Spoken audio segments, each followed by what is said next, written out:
So I get to introduce Dr. Cline. Like I said, I heard him on Thursday evening, and I was very, very impressed with what is happening in the Redmond School District. And so I thought it was kind of interesting that he was going to be our speaker today. So Dr. Cline, you're welcome to come up and talk about the Redmond School District. You know what? Thank you. You know, one of the greatest things about being the superintendent is I don't have to supervise dances anymore. Back when I was a middle school principal, supervising dances was my least favorite thing to do, because they just somehow, there's this thing called, I used to call it administrator dance time, where you'd go out and you'd check the perimeter and you'd check the floor, and it might be 8:30 and you're doing all that and you run around and you talk to parents and this, and then you look at your watch and it's 8:32, and it just seems like it never ends. In that time period, kids were really into doing the dirty dancing kind of thing, and so they're like out grinding on the floor, and you'd have to walk out there. I eventually bought a spotlight, like you might use for like hunting, and I would spotlight the kids in the middle of the floor if they were doing stuff they wouldn't supposed to do. But that was a fun time. I spent a lot of years doing that kind of stuff. You know, I have the pleasure, the great honor of being the superintendent of the Redmond School District, and it is a lovely school district. Really a wonderful group of people that work there. We serve a you know, an interesting and growing population, and you know, working in schools can be difficult because you do. Sometimes I say it's like you're sticking your fingers in the dike of society. You're trying to help it not fall apart. At least it feels that way sometimes, because you've got everything about a community is in a school. We're just kind of a school, you know, where a school is simply the community in miniature and more intense, because you've got everybody in the same room. And it's an interesting thing. But the Redmond School District is a special place. It really is. It's a place where you've got a whole lot of dedicated professionals working extraordinarily hard for the betterment of kids. That doesn't mean it's perfect by any stretch of the imagination. However, at the beginning of the year, I challenged my staff to be the good in the world. Believe there's good in the world and be that good. Be the good for the kids, be the good for this community, and they're doing it. They are stepping up and trying to make sure that our students and our community is a better place every day. So I'm going to give you a little bit of kind of, some of you are probably more familiar with the district than the others, so you're going to hear a little bit today that's just sort of background on what the district is, and you're going to hear some kind of updates and specifics. Feel free to interrupt me with questions at any time, and I'll try to keep this tight so you're not here forever. So first off, we spend a lot of time in the school district talking about mission and vision. We talk about who we are, what we're trying to do, and this is our mission. Generally is these 6 words, these 3 phrases. We're trying to create a place where we have thriving students in terms of their mental well-being, their societal well-being, healthy physically and mentally. We want to engage our community. We want to have an engaged community of learners, both our staff members, our students, and being an engaged community. And finally, we want our graduates to leave us ready. And that ready is really about that idea of expertise. Is about when kids leave us, they are ready to go out and conquer the world. That's our goal. Do we pull it off every day? We don't, but we pull it off an awful lot. And it's really a good piece. You've got our vision here, and then you have these ideas. We call this little thing down here on the bottom our fundamentals of leadership. And we use this language when we're talking to our staff members. Students don't see this real often, but we're talking to our staff members, the things we're trying to do, and that's as a group, we're trying to collaborate, measure our priorities, innovate, commit to excellence, focus on service primarily, so we're creating student success. And this is sort of our wheels of philosophy here as we think about what we're trying to do. Every mission, every organization needs a set of ideas to wrap itself around, and those are ours. Here we go. So school district, just you know, Redmond School District is kind of a medium-sized school district in Oregon. We're considered that. We're about 6,300 kids without RPA. With RPA, we're about 7,200. As we go with that, we are the 17th largest school district in the state, believe it or not. There's 196 school districts in the state of Oregon. Half of them are under 1,000 kids. And so people are always a little bit surprised when we realize we're actually the 17th largest as we go through it. We have about 900 employees. We're the 2nd largest employer in town, only behind Base X. And inside our schools, you'll find people that do all aspects of society. We have our own grounds crews, we have our own maintenance people, we have our own kitchens, we've got our own sort of little police force. We have all different things that we do in society, if you will, is miniaturized in our school district. We've got 13 schools, 2 high schools, 2 middle schools, 8 elementaries. We also have a online program, a step up school, which is used to be where Brown Elementary is. That's a school that's primarily set up for helping students that need to be socially adjusted as they're working through that, we'll say. It's a half-day program. We have a thriving online program. It's got 280 kids in it at this point. No, 260. It's about to hit 280. And that serves kids K through 12 in a whole variety of formats. We have folks there that are earning their GEDs. Seniors that haven't graduated. We have folks there that are taking hybrid classes. They're actually taking some classes online and going to the physical school as well.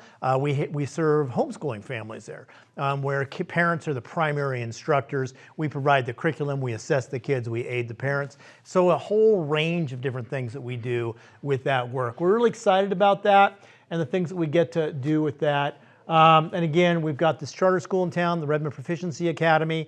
It's its own separate entity. It kind of works under us financially. However, they have their own separate board, their own separate work. I would say that RPA is probably the most successful charter school in the state in terms of it being a bricks and mortars charter school. There are other online charter schools that do as well. Pretty good organization, does some different things than we do. Happy to do it. These are just little symbols of our school there. All right. We have a 5-member school board. They all are at large positions, so we don't have wards. You'll go to some school districts, and you'll have Ward 1 that covers the Northeast and Ward 2 that covers the South. All of our positions are at large. 5 members, they're primarily responsible for oversight, evaluating me and hiring the superintendent, budget and policy approval. People complain to the school board about a lot of things. School districts, the superintendent does operations. We actually, the administrative team, we run the district. The board sits over us. I am their only employee. That's how that works. And so I employ everybody else, and then they employ me. And that's kind of, I'm sort of their agent, if you will, if you work through it. Our next school board member is in May of 2027. We'll have 2 positions open at that point if anybody wants to run for school board, just so you know that's coming. Enrollment in the district, so we are up 2.5% in our district, 153 kids over last year. That's really exciting for us. Most school districts in the state of Oregon are declining in enrollment right now.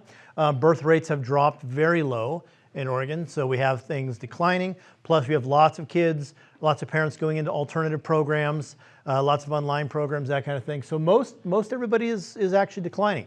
We're one of the only ones that are growing, which is lovely. The bulk of our enrollment really increased in kindergarten. So we had 53 students over projection. We expected to have 449 kindergartners this year. So we're sitting, depending on the day, somewhere between 502, 506. It kind of moves up and down a little bit as we go forward. We have a demographer that we work with. They told us it was going to be 449, and next year they said we were going to have 520, so a jump of 70. So we're trying to figure out right now is, did we get a jump and we'll get 70 more kids, or did they come early? And so that's what we're trying to figure out. Makes a big difference in how many teachers we hire, how we classify, where we put kids. So that information about who's coming is really important for us as we're building our budget for the next year of how we staff things. We had a large increase at 6th grade as well. So we're over there. We had to go back and read some staff there. I do credit the enrollment increase for a couple things. Our school district is doing good work. We really are out there, and I'd really like to take credit for it, all the enrollment. However, all these apartment buildings that are sprouting up may have something to do with it as well.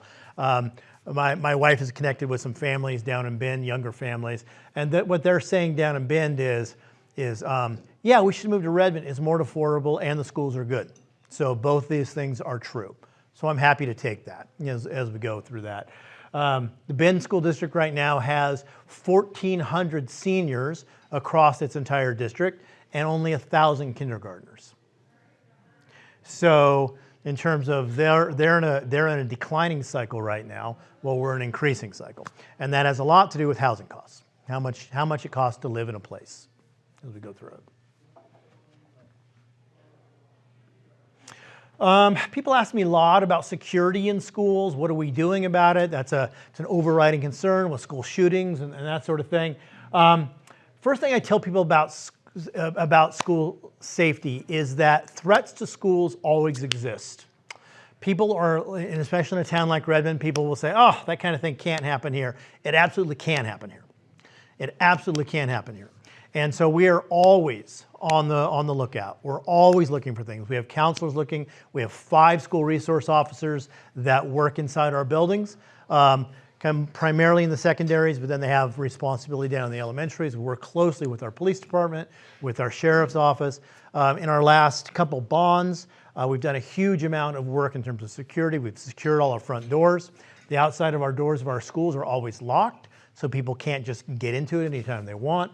We built secure entries. We have cameras everywhere. We have fencing in the right place, and we're adding more to try and make sure people can't just come onto campus. And we work hard in terms of making sure, talking to kids, paying attention where kids are at. We do threat assessments with kids fairly often. Our police department has quite a system actually to monitor social media. If they're hearing threats on social media, stuff pops up, and through wizardly that they don't share with us, they can triangulate where that information is coming from fairly quickly. And so we work through that. Yep. Question just with the enrollment numbers. 6 months ago, when we were voting on closing down the school, we were being told that we were in a permanent state of decline as a city. What changed and who's been hired to give you the demographic numbers or how they're looking at it in 6 months? So it hasn't changed. I talked about closing the high schools because we're vastly overstaffed in high school. In fact, both of our buildings are half full. They run at half capacity. The argument at that time was if we were able to combine the schools into one and build a career tech ed center, we'd build a very dominant school for quite a long time that gave kids a lot of offerings. What we're doing right now is creating a system where we're going to have to cut programs over time. We've already had to cut a lot of teachers. We'll continue to. We have increase at the elementary, and those kids will eventually come through. We'll gain about 14% over the next 7 years. Most of that will be at the elementary level. However, at the high school level, kids filter off and go through it. So there's no mixed message there. It's about where the kids are and what numbers we have. Also, the part of that proposal was to create an alternative school at one of the high schools. We're desperately in need of an alternative school in the Redmond School District for students who are having a difficult time making it. And it's not something we can reasonably afford to do because we're too stretched out on our high schools.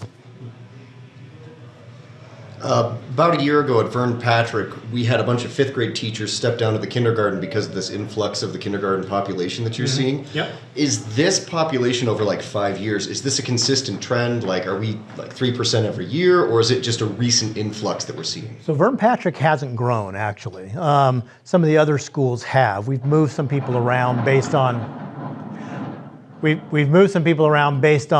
where kids are at. And we're end up overflowing kids from one building to another as we go through that. Like I said, we've grown a little bit at kindergarten, and we expect that growth to kind of happen over time. And if I answered your question completely? Just if it's a sustained growth or if we're experiencing sort of a blip of sort of a recent population increase. So demographically, it's hard to know for sure. Like I said, we'll gain about 14% over the next 7 years is what our demographers are telling us. A lot of it is built about housing.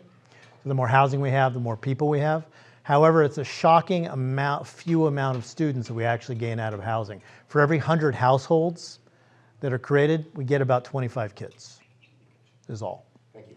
And so half of those roughly at the elementary, and a few at the middle and a few at the high. Okay?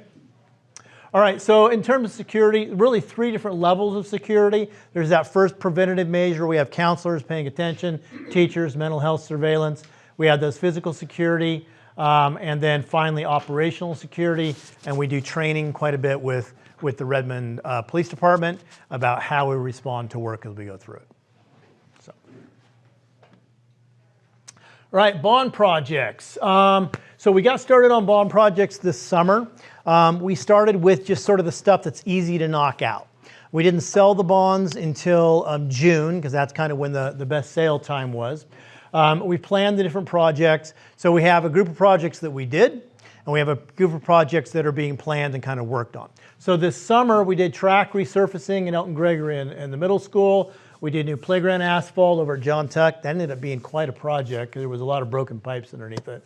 New roof of Vern Patrick, new bleachers over at Obsidian. We did renovations to the heating and cooling system over at Ridgeview. It needed work.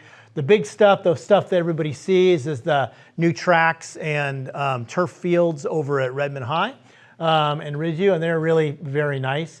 It's got this really cool play infill, it's called, on it. It's like these little, you ever go look at it, it's like these little green pellets. And compared to a regular turf, it'll actually lower the temperature by about 30 degrees, which is kind of an amazing technology. And then underneath the turf itself, there's this stuff called an E-layer, which is kind of this rubbery, jello-like kind of thing. I've never seen a material like this before, because it's also water permeable. And so it provides good concussion protocol for kids that are playing out on those fields. More cushion too. Yeah. Normal field. Yeah, it's got a little more give to it than a lot of the turf fields do. It's a nice field. Yeah, the soccer players really like it. They feel like it really plays like grass. The reason that we did this, though, was about saving water. We live in a desert community that uses a lot of water. Redmond School District is the largest user of water inside our area. And I think we use about 8% of all the domestic water.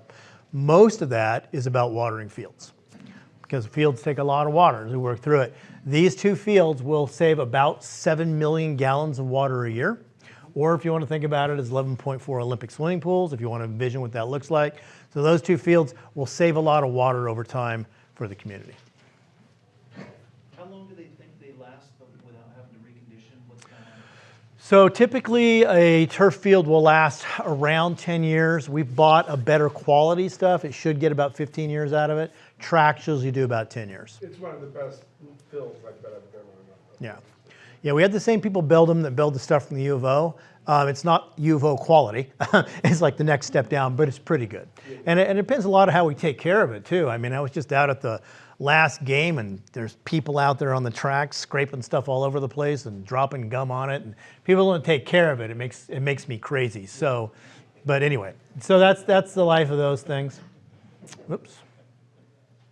All right, you guys see kind of what that looks like. You can see they're both a little bit different in styling. We actually let the kids design it. We brought student athletes out to take a look and tell her what they want and that kind of stuff. So Ridgeview's got a little more of a classic look to it, I think. That purple track really pops, of course, and then it's got these gray transition zones right in that area. That's for doing relays. Redmond looks a little bit different. You can see they did an alternating color pattern on the fields, and then they did the red track for the yellow transition zones. This extra area in the end area, the D area there, that's kind of actually an extra practice area. So you can have the line practicing over there and the receivers out playing another place. It just adds an extra practice area. They're pretty neat fields. If you haven't gone and physically seen them, you really should. They're something else. All right. Yeah, here's the field over at Vern Patrick. Sorry, I better hurry up. At the roof, you can see what we had to do at John Tuck Elementary. We had to take that all the way down to the dirt and then repave it, just because there ended up being a lot of broken pipes and things underneath. It all had to get repaired. Nobody knew that was there. In the wintertime, that ground would actually swell up and go down for water getting underneath it. So we were able to repair all that. It was really good. Yeah, the new bleachers over Obsidian, from the wood to the new ones. The old ones could hardly move in and out anymore. Bond projects coming forward, and you can see stuff getting torn up here and work through it. People keep asking me, what about Redmond High? When are you going to work on Redmond High? Well, Redmond High is a big project, and it is a giant can of worms to get that one rolling. We've got about $40 million laid on for that project. We're having a hard time making that budget work, believe it or not. We've got to replace all the heating pipes as you go through it, trying to find cheaper ways to get that done. We're planning on remodeling both the arts areas and the career tech ed areas, and I better talk faster, sorry. Anyway, Tumalo Middle School, we'll be adding that 7th and 8th area out there, putting AC upstairs in Sage and Terrebonne Elementaries because it get really hot. We've got to finish our secure entries at Tom McCall and Ridgeview, and then 3 other schools will be getting work done too. So 9 schools will be happening, all kinds of work this summer, be racing against time. Next year, Redmond High will be an interesting experience because we'll be working on an occupied campus, same out at Tumalo.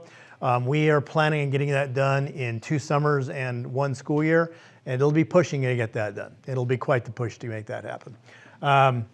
But it's a major work. That building was built in 1970, and you know, when we start tearing into the walls, you never quite know what you're going to find. So hoping for the best that it goes as well as possible. I want to talk a little bit about core knowledge, language, and arts. This is our new reading program that we're implementing, K-5. It's going really well. It's based on the science of learning or science of reading kind of work.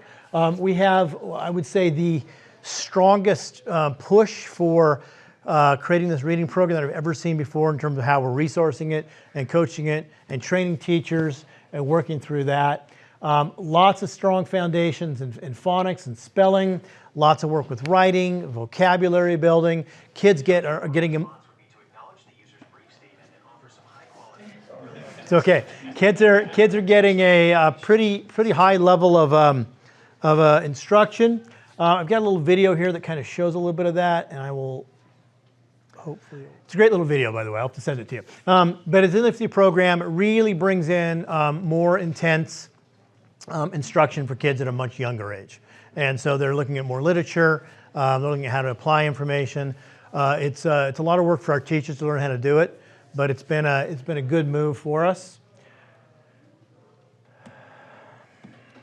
All right.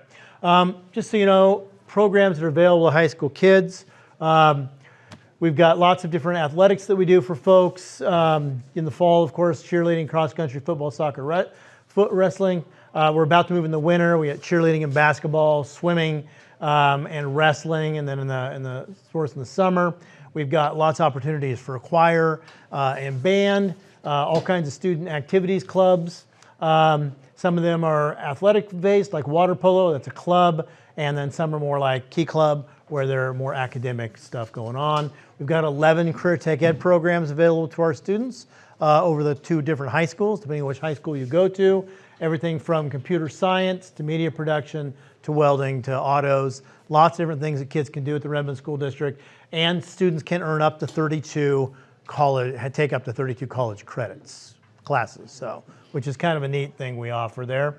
High school athletics, and how we're doing this year. Well, RHS boys soccer has had a pretty good season, 10 wins and 4 losses.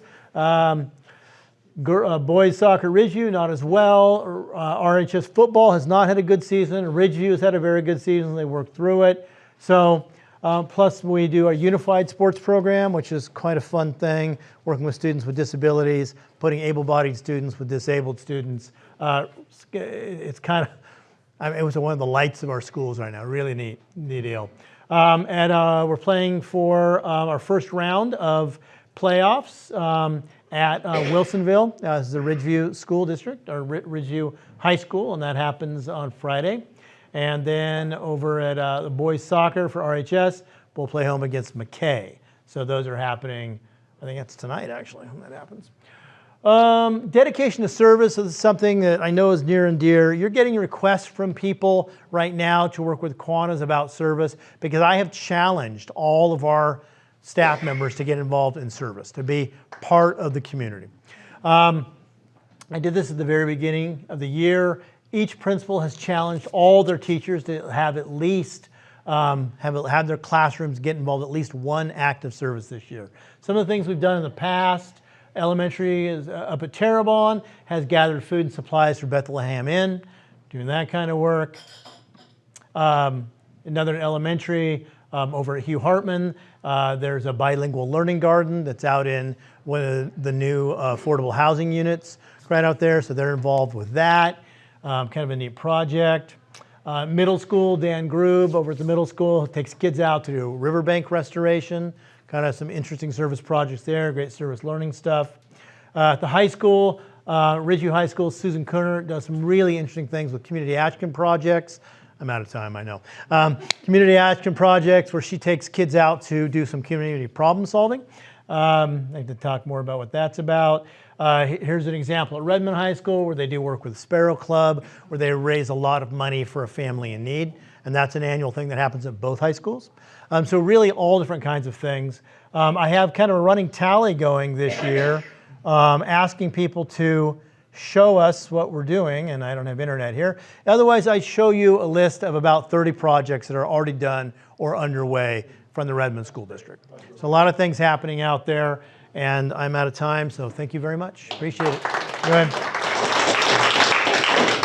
Two quick questions. How's the cell phone policy working? Okay. And then the second one is, we use, what is the graduation rate as a barometer of how schools are doing. Is that a fair barometer to use?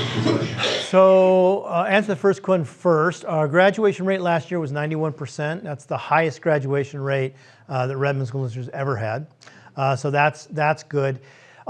We have developed a lot of alternative programs, spending a lot of time sort of going back and capturing kids that aren't making it, that maybe they dropped out of school, that sort of thing. It's an okay barometer in terms of we want kids to be complete and go forward. It's also quite a measure in all the work the school district has to do to help kids get caught up. It's fairly immense.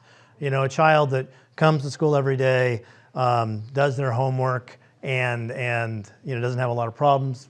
Pretty inexpensive kid to educate. Kids, we've got to go out, you know, find them. We've got to get them involved with programs. That takes a little more effort. So we have quite a different work that we do with that. Part of our Flex program does that work. So that's one. Cell phone policy has been interesting. I think that generally all our administrators feel like it's been pretty successful. They're reporting engaged kids. They're not reporting a lot of fighting about it. Although we do have a lot of kids leaving campus at lunchtime, especially high school kids, to go use their cell phones, not just to eat. Like any situation like that, we have lots of kids trying to figure out how to break through the system. But generally, it's been pretty successful. I think generally it's been, I'm not getting I'm hearing almost no pushback at this point. We got a little bit of parent pushback at first, but after the first month, not much. Thank you so much. What do you guys think? How's the cell phone going? Yeah, it's good. Not that bad. All right, thanks for your time. Sorry to take it all. Oh, We have a gift for you. oh, Thank you so much. Appreciate it. And Oh. a photo. All right, Okay, thank you, sir. thank you. Does anybody need